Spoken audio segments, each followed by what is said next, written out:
உங்க ஃப்ரெண்ட்ஸ்லயோ ஃபேமிலி மெம்பர்ஸ்லயோ யாராவது கோவமா டென்ஷனா படப்படன்னு இருந்தாங்கன்னா அவங்களுக்கு இந்த ஒரு கப் ஜூஸ் கொடுத்து பாருங்களேன்.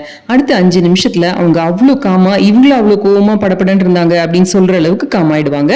வாங்க இப்ப இந்த ஜூஸ் எப்படி செய்யறதுன்னு பார்ப்போம். அதுக்கு முன்னாடி ஒரே ஒரு விஷயம், குழந்தைக்கு ட்ரை பண்ற ஆண்கள் யாரும் இந்த ஜூஸை சாப்பிடாதீங்க. பாக்கி இருக்கிறவங்க யார் வேணாலும் சாப்பிடலாம். இதுக்கு ஒரு கைப்பிடி அளவுக்கு துளசி எடுத்துக்கோங்க. துளசியை நல்லா தண்ணியில அலசி எடுத்துக்கோங்க. முடிஞ்ச வரைக்கும் வீட்டு துளசியா எடுத்துக்கிறது நல்லது. இப்ப இது ஒரு மிக்ஸி ஜார்ல சேர்த்து தண்ணி சேர்க்காம முதல்ல எவ்வளவு முடியுமோ அவ்வளவு அரைச்சி எடுத்துக்கோங்க. அதுக்கப்புறம் அதுல ஒரு 1/4 கப் அளவுக்கு தண்ணி சேர்த்து நல்ல மையா அரைச்சி எடுத்து ஒரு பவுல்ல ஒரு வடிகட்டி வச்சு அதுல இதை ஊத்தி நல்ல வடிகட்டி எடுத்துக்கோங்க. இப்போ இந்த மிக்ஸி ஜார்ல ஒரு 1/4 கப் அளவுக்கு தண்ணி சேர்த்து அதையும் நல்ல வடிகட்டி எவ்வளவு முடியுமோ அவ்வளவு ஜூஸை வடிகட்டி எடுத்து வச்சுக்கோங்க. இப்போ இன்னொரு பேன்ல 5 டேபிள் ஸ்பூன் அளவுக்கு கல்கண்டு எடுத்துக்கோங்க. கூட 1/4 கப் அளவுக்கு தண்ணி சேர்த்து நல்லா ஹை ஹீட்ல அதை கொதிக்க விடுங்க.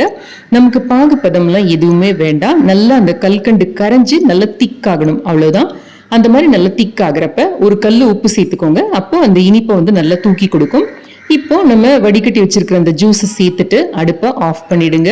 நல்லா கலந்து விட்டுட்டு கூடவே ஒரு 1/4 டீஸ்பூன் அளவுக்கு ஏலக்காய் தூள் சேர்த்துக்கோங்க. இப்போ இது நல்லா ஆறட்டும். ஆறுனதுக்கு அப்புறமா இதை ஒரு பாட்டில் வச்சு ஸ்டோர் பண்ணி வச்சுக்கிட்டீங்கன்னா 15 நாள் வரைக்கும் நல்லா இருக்கும். ஃப்ரிட்ஜில் வச்சிடுங்க. இப்போ உங்களுக்கு எப்போ தேவையோ அப்போ ஒரு 1/4 கப் அளவுக்கு ஜூஸ் விட்டு மேற்கொண்டு தண்ணி, சில்லுனோ இல்லை நார்மல் தண்ணியோ விட்டு குடிச்சு பாருங்க. எவ்வளவு படப்படன்னு இருந்தீங்கன்னாலும் காமாக்கி விட்டுடும் இந்த ஜூஸ். ட்ரை பண்ணி பார்த்து எப்படி இருந்ததுன்னு கமெண்ட்ஸ்ல சொல்லுங்க. தேங்க்ஸ் ஃபார் வாட்சிங்.